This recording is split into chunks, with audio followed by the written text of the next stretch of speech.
With this, I would like to invite now Dr. Sudharshan from Shankanetralaya, Chennai, and he would be talking about another uveitic entity which is often vision-threatening.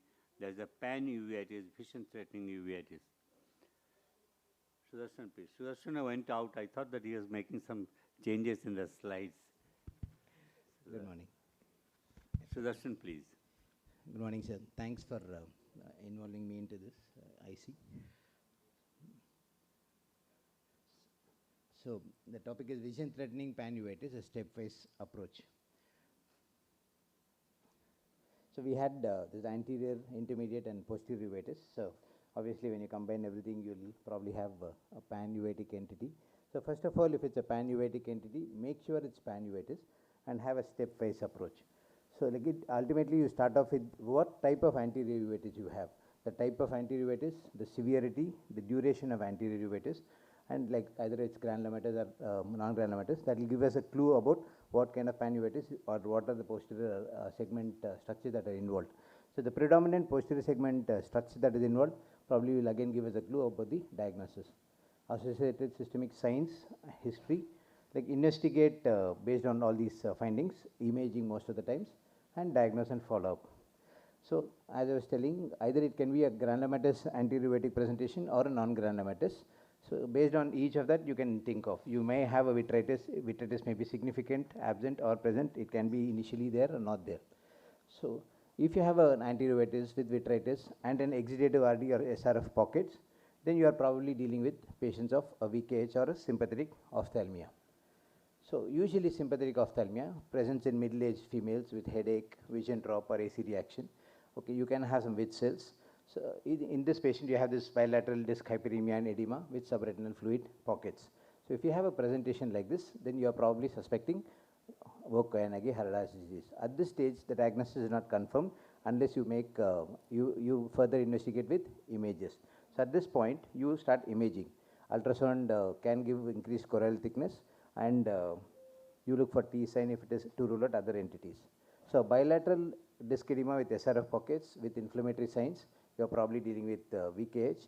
The investigation of choice for this is is FFA. So if you have this typical pinpoint hyperfluorescence with late pooling, the starry sky pattern, and OCT can also give you subretinal fluids and like septa in between. These are characteristic imaging findings in patients with VKH. So if you have, you may have minimal anterior uveitis, but if you have a posterior segment presentation like this with FFA findings, then you're probably dealing with VKH.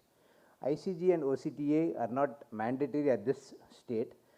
You can have hypocyanosin spots in ICG, and you can have foci of choriocapillaries, hypoperfusion, and flow deficits corresponding to these spots on OCTA.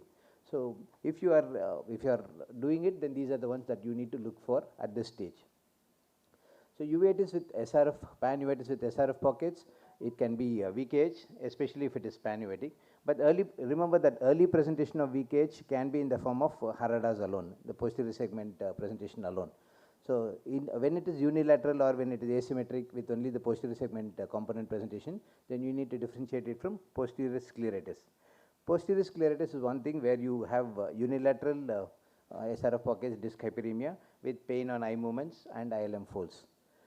If you have the other eye injury, then you're probably dealing with sympathetic ophthalmia. So sympathetic ophthalmia, you can have very subtle signs. You can have retrolental flare or cells, and you can even have near vision defects as the initial presentation. Most importantly, rule out multifocal CSR. This is one posterior segment presentation with SRF pockets where you may not have inflammatory signs, but then you need to rule out, because steroids are the treatment of choice for VKH or sympathetic ophthalmia, while steroids are dangerous for multifocal CSR. So how do we treat? At this stage, you need emergency immediate pulse therapy with IV methylprednisolone followed by high-dose steroids. So VKH, sympathetic ophthalmia are indications for primary immunosuppressive therapy. So after IV methylprednisolone, you start off with high-dose steroids and simultaneously start immunomodulators along with it. At the end of IVMP itself, the OCT will show significant response in subretinal fluid. So, but VKH doesn't end with this. It can come back. It may look very well healed, but it can come back with anterior uveitis alone. Clinically, it may appear resolved, But then if you have this posterior segment foveal stippling or RP atrophy, you may miss out a macular edema. You follow up for cataract and glaucoma. Most importantly, nowadays you seem to be getting a lot of inflammatory CNVMs with VKH also, so follow it up. It's not necessary that you need to have CNVM only in choroidal lesions. VKH as such is a stromal choroidal entity. So in chronic recurrent phase or chronic reactivation phase and convalescent phase with anti-uveitis, then probably it's an indication for ICG. ICG picks up deeper stromal choroidal lesions that can be missed out in FFA. VKH can also present as young middle-aged female with pain and redness, with sudden vision loss and headache. So the IOP may be high. It means that there is a ciliary body swelling or rotation. With inflammatory signs and ultrasound showing RD, then you know that you are dealing with a case of VKH, which is presenting with an angle closure glaucoma. So this is a vision-threatening condition. You can have glaucomatous disc damage and AON. So beware, VKH can not necessarily present as exudative RD with panuveitis, but can also present as angle closure glaucoma. So you can follow up the progress of VKH with choroidal and retinal analytical responses following treatment. Choroidal vascular index has been studied with ED-AOCT. Seems to be helpful in monitoring disease progression. In recalcitrant cases where one immunosuppressive or two immunosuppressives are not working well, then probably biological is an indication. Nowadays, we've seen a lot of patients with vaccine-associated VKH-like reaction. With checkpoint inhibitors, you have VKH-like reaction. So remember, patients who are on chemotherapy drugs, they can have VKH-like reaction. So if you have panuveitis with exudative RD, then you're probably dealing with VKH or sympathetic ophthalmia. But if you have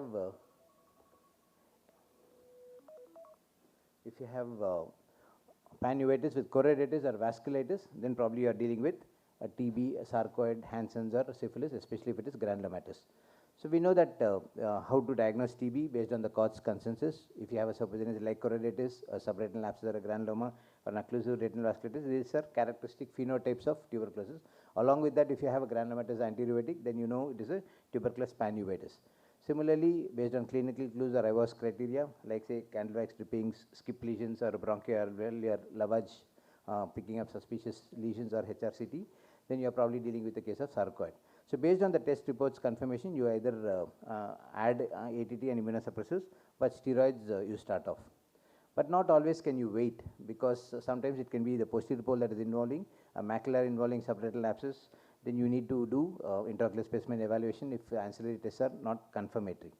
A disc granuloma presenting with edema in a sarcoid patient, then you probably need to treat as an emergency with IV methylprednisolone and immunomodulator straight away. So apart from involving the disc and occlusive vasculitis, you need to remember that CNVM is one thing you need to follow up after the scarring. This is the same disc granuloma progressed into a CNVM. So we saw VKH where exudative RD with panuveitis with the choroidal nodules or vasculitis with in TB. But what if it is non-granulomatous or if it is a hypopyon panuveitis? And if you have a non-hypopyon panuveitis with say vascular involvement like this, which is a 35-year-old female with panuveitis showing ferning, and this patient had a very subtle transient mobile hypopyon. The hypopyon is so transient and mobile that if you make the patient lie down, sometimes it gets dispersed. So don't miss it. And if you have a retinal infiltrate like this, then it is clinching. Ask for history of abscess or genital ulcers, then you know that you are dealing with a patient of Behçet's. This retinitis or retinal infiltrate lesion can be differentiated with OCT based on based on OCT compared to other viral retinitis and in infective conditions. A young female with profound vision loss with Behçet's needs IV methylprednisolone and steroids. Here, if Behçet's is probably one condition where biologicals is the primary treatment of choice now. So maybe JRA is another one. So for us, probably now Behçet's is one thing where you have primary biological therapy. FFA is required during the follow-up in these patients too. Look at this, like the dye seems to refuse to flow further, like that's a risk of profound vision loss. So you need to aggressively laser. So even though I identify FAZ is there in this patient, the central lesion is maintained. So it means that if you follow up and maintain well, then you may not lose out much vision. Not just macular ischemia, you can have macular edema, macular hole. OCT is a good tool in monitoring such situations. You had the last one, what if you have a panuveitis with retinitis? A retinitis in patients we knew how to differentiate, but if you have a peripheral coalescing retinitis or a central PORN, then you need IV acyclovir followed by oral via valsivir. You need adequate steroids, remember, but augment always with intravitreal antivirals like ganciclovir. Whenever you are giving intravitreal, off late we have been monitoring the therapy based on PCR viral copies. That's a good indicator. If you have logistic support, then you can do it. And if there is RD, then surgical management. A retinitis with placoid lesions or atypical, if it is HIV, if you have an MSM history, then do RPA-TPHA, and it can be syphilitic panuveitis. That's on the rise now. If you confirm a diagnosis of ocular syphilis, then penicillin is the treatment of choice. If penicillin is not available, probably ceftriaxone or doxy are alternatives. Steroids when in case of recurrences or immune recovery uveitis, but otherwise steroids may not be required. So panuveitis can also be associated with JIA, lens-induced uveitis or Hansen's. Always remember, we've been talking about masculinity in every presentation so far, so always remember that it can be an end of or a lymphoma. So a panuveitis with exudative RD can be Vikaja sympathetic ophthalmia. With choroiditis or retinitis, it can be TB, viral, Behçet's. If it is predominantly vasculitis, it can be Behçet's, and if it is hypopion, it's either Behçet's or infective. So as USA Secretary's role, then I probably invite you to attend UCCon on 3rd, 4th, 5th of October in Jammu. You will have significant more information on uveitis and you will enjoy the conference. Invite you for the Retina Summit at SN at Shankar Nethralaya on July 10th and 12th. And please come. So to complete, remember every reactivation needn't be panuveitic. It can be anti-uveitic or intermediate uveitis, posterior uveitis or a combo. Make sure every segment is treated. So don't miss checking any structure. Thank you. Thank you, Sudharshan, for the clear message. I'm so happy that so many people have come over here. It was initially, we thought that we would be the only audience, and now it's full. I wanted to make this instruction course very basic for the general ophthalmologist, salient points with case examples. And that's every speaker is doing. I'm so happy about